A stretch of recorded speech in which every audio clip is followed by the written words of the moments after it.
So standing up's useful sometimes. I will for the one probably. Maybe. Okay.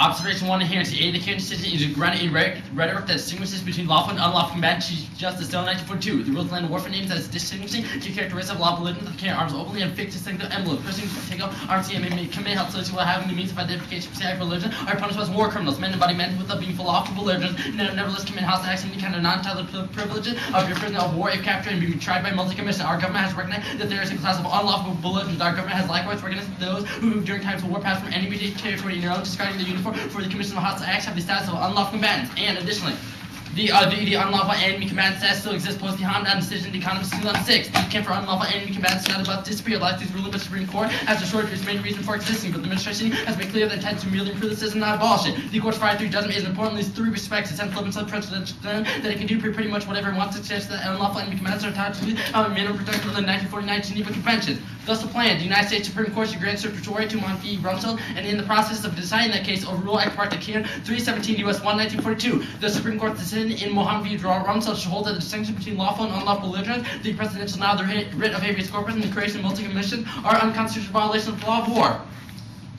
Observation 2 for a framework and our methodology. A. Our assumptions. 1. Language structures reality. Language shaped and shaped by reality in a symbiotic relationship where understandings of the world are created by the language used to describe it. This commutative co-production of reality gives meaning to our surroundings through the nature of our research and in the context of debate. As Burke explains, language directs our attempts to see some things and to ignore others, such that many of our observations are but implications of the terms we use. 2. Debate as criticism and criticism as an argument. Debate is a language game. The words we use to justify our strategic choices matter. Little a. The plan is not the exclusive focus. The communities of validation of discourse criticism prove that the way we justify policy have become as important as policy themselves. For example, you would reject birth control policy justified by racist eugenic arguments, but would accept that very same policy if it was justified within women's right. Little b. Rhetorical effects outweigh the mental policy fiat. Debate is not a game competing with truth. Rather, it is a means to evaluate probabilities grounded in commutative choices. Policy only carries meaning insofar as the rhetoric that structures it. C. The power being resolved. The word result justifies the consumption of debate. The federal government is not the entity that must stand resolved. Rather, we as individual agent reach a conclusion regarding the resolution. We make a firm decision or cause a person to reach a decision. 3. Law is inherently rhetorical. However, law's rhetorical function and its rhetorical foundation have become marginalized by the hegemony of analytic, positive, formalist traditions of jurisprudence. This is Klinger in 1994. Do both the theory and the practice of jurisprudence have changed markedly over lengthy history? Contemporary jurisprudence bears almost no intellectual relationship to the concept articulates its origin. Historically, the theory of law and theoretic and almost a synchronous relationship. Today, however, this relation that substantially ignored and overly denied. This intellectual shift and the theory of law culminates in a deeply ironic resistance to rhetoric jurisprudence as were once, and an intellectual holistic kind of brought the concept gap from theory to practice for a select conception of the law were informed by confluence, dialect, rhetoric, ethics, and politics, even poetry. Today, however, jurisprudence has become appropriated by a discrete and insular theory of law, articulated largely by the analytic, positive, formalist tradition. B. Roles played in the round. Who are we? 1. The arguer as a critic. We are rhetorical critics, and the one I see is rhetorical criticism. Given our interpretation of debate and law, this is both natural and necessary role for debaters to play. Rhetorical criticism advances an argument about how we frame and are framed by discourse. Rhetorical criticism constructs an argument by providing a description, analysis, and evaluation of a rhetorical artifact. The artifact we evaluate the Supreme Court decision in ex parte and the way that shaped the policy governing the perception of Germans during World War II, and how its present-day use shaped policy and perception of the administration's war on terror. 2. The other team. As a critical respondent or reviewer, as in every debate, the job of the negatives to answer from the advocacy. Our framing does provide argumentative ground. 3. The judge in the ballot. We do not force the judge into any particular role. 2. Non-mutually exclusive judge ballot roles emerge from our framework as little a. The judge as critical arguments. If you think our arguments are better than the negatives, we win. The ballot says the better debating was done by. Debate can care about many things, not just policy, so the judge decides who does better criticism and debating about the text. Little b. The judge as a journal editor. You can act as journal even to give the review to us, assessing the feedback from your reviewers. Even if given our reviews, if our rhetorical criticism passes, it would get published, meaning that we would win. 4. Application to the topic. Our interpretation has a textual basis and is predictable. This is signed in 2003. When the Bush administration sifted through stance time to find examples of expensive use of presidential authority, the students covered that FDR once had to make decisions about substitution and authorization multi-commission. When President Bush said that he could characterize the attacks as unlawful capacity, he was said to be fact-checking. They had the FDR to truly execute world wars to set saboteurs. The closure and made both of Texas and Catholic historical agent and institutional constraint. They underscored the point of having investigations look how law divides the meaning and dialogue with the brutal world of violence and social conflict that helps to construe it. It declares that advanced parts of the ex parte can get the reputation of being one of those key decisions that provide the end for those who look to the issue of the constitutional power of the multi-commission. A rhetorical review of the candidate case shows some of the benefits, some of the costs that attend to abstractly out the rules and standards and used in modern defense of military tribunals. C. C. Reason to prefer our interpretation. 1. Topic-specific education by recentering the rhetorical nature. Jurisprudence to be educated about the discursive basis of the law, the rhetorical basis of the Supreme Court, and the argument of court criticism. 2. Debate relevant decision-making. Debate tradition is rooted in communication studies and affirmer recenters communication scholarly literature into debate practice. 3. Terms of argumentative responsibility. A. Language responsibility is paramount. A rhetorical criticism. McKeon highlights the importance of language holding government accountable to how it labels person capable. Under our interpretation, teams wouldn't be able to sever the offensive discourse. B. Power. Language choices directly affect power relations, and the words that we use to describe persons determine the way we interact with them. 4. Agency. Our interpretation focuses attention on action that we control, like language, and not actions that we have no real agency over, like the Supreme Court decision. Next is the harm. The administration and the Geneva Convention rhetorical distinction between the lawful and unlawful combatant status have several impacts, including 1. The legitimization of state violence against the stateless. 2. Naming all non-state violence terrorism. 3. Mandating the war on terrorism as a response. And 4. It also denies the very humanity of those deemed unlawful combatants and prevents us from expanding our own conception of humanity. Butler in 2004. That there arose a governing law for detention of the war person does not seem to be of importance. Of importance is the consequence of having potential closure on the street. There is a chance that complies with the law withstands the way permanent detention of suspect. So these persons who are not present will be tried if they will be tried according to the rule that are not those of constituted U.S. law. The president will be able to decide the punishment unilaterally. The Geneva Convention of War serves atomic protection against degradation and violence and rights to a fair trial as universal rights. Exclusive recourse to the Geneva Convention is thus problematic. The notion of universality embedded in that document is restrictive industries to count as subject, worthy only of protection to those already belong to nations. States recognizable within its term. The use of the term terrorist thus works to delegitimize certain forms of violence committed by non-state political entities, and at the same time saying that violent response by those inside the state. The fact is that these persons who have seen that pure vessels of violence suggest that violence is constituted groundless, if not innate, emerging from annexing extremists who exist outside reason and who do not have part in the human community. When the human status is called into question, it is time that we may use the separate frame for understanding human and fail to expand our own concept of human rights to include those whose values very well test the limits of our own.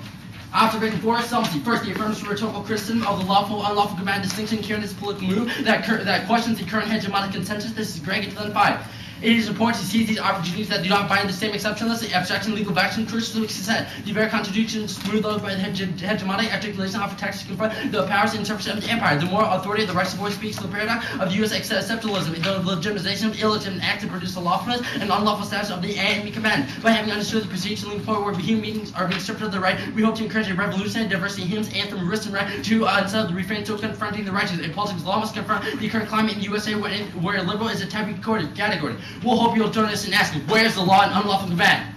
And the affirmative allows us to expand our notion of humanity, making human rights truly universal. This is Butler in 2004. If we assume that everyone who is human goes to war like us, and this is what parts makes them recognize as human, or that the violence we commit is violence that falls within the realm of the recognized as human, but the violence that others commit is unrecognized as human activity, then we make use of a limited and living culture frame to understand what it is to be human. To be human implies many things. One of which that we are kinds of human beings who live in a world where class of value and will occur, and these classes are a sign of what a human community is. One critical operation in any democratic culture is to contest these frames, to allow a dissident overlapping frame to come into view, to take up the challenge of culture translation, explain those that emerge when we find ourselves living in proximity with those whose beliefs and values challenge our own at the fundamental level. This is not relativism that undermines universal claim. It is the condition by which a concrete and expansive conception of the human will be articulated. It is an ongoing task of human rights to reconceive the human when it finds that its punitive universality does not have universal reach. And finally, ignoring the function of language as a means to determine the legitimacy of action creates rhetorical fundamentalism where a lack of interrogation justifies hegemonic discourse, no matter the flaws. It justifies things like the Holocaust. It's clear in 1994. A rhetorical paradigm advises against fundamentalism in the law because its claims stifle meaningful communication. Such differences translate into narrow-minded answers that be not selling for anything forward. The danger such fundamentalism applied beyond the context of our study. The human devastation of the Holocaust provides their background. The action carried out in the name of ultimate truth were arguably the most tragic events of human history. Rhetoric provided a more humane paradigm for human inquiry to celebrate at its core a tolerance of other opinions and desire to build bridges between difficult perspectives. Burke once against the danger of faction, the tendency of faction to hegemonically expand the profit to exclude other perspectives. One of the end results in integrating a model of communication back into the theory of law that it places an emphasis on improved critical understanding. All right. You say the plan is not the focus of the debate, rather it's your rhetoric, correct? Yes. Okay. And your advocacy. So what's your advocacy? We think that the unlawful enemy combatant status is bad. Which is your plan text? The plan text is the conclusion of our rhetorical criticism. Conclusion. So it matters somewhat.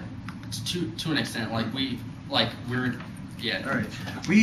What do we get to say that would meet your framework? You could give reasons. You could give things like reasons why we are bad rhetorical framework. Okay, why so we start from the wrong starting point. Why? Okay. So if we say if we win that your rhetoric is bad, we win.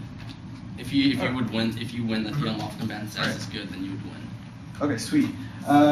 Your other evidence apparently says, well, you talk about your notion of humanity. What is your notion of humanity? Okay, well, we think that everyone should be a part of the human community, and everyone should be viewed as humans. The Butler evidence talks about why the unlawful enemy combatant status is That's bad the notion of for humanity, though, that allows for a universal framework of rights. Hold up, could you say that again? I don't. That's understand. your notion of humanity that allows for human rights and makes it truly universal. I don't. Which part are we talking about? Your Butler evidence. This is what your text says. You say your notion of humanity makes it so human rights are truly universal. Right. Yes.